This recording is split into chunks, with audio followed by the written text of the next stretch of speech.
Hector Babenco, who passed away in 2016, started work in film, really in documentary, and after his first two features, he decided to make another nonfiction film, this time about abandoned children stuck in the Brazilian reform school system, who trusted absolutely no one but each other.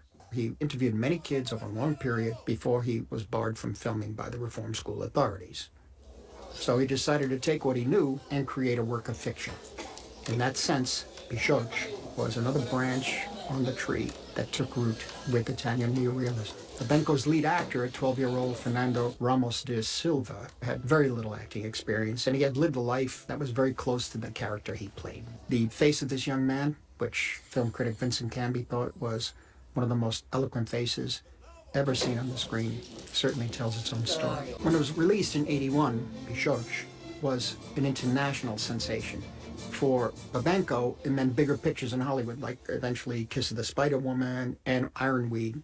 For Fernando Ramos da Silva, it was a different story. He never learned to read, so found it impossible to memorize dialogue, and that made an acting career impossible. And tragically, he was shot and killed by the police at the age of 19.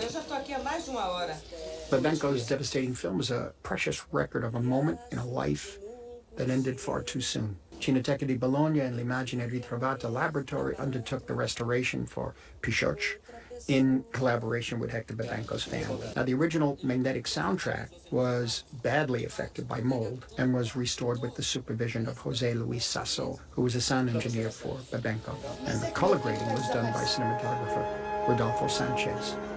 Thank you to the George Lucas Family Foundation for their support on this restoration.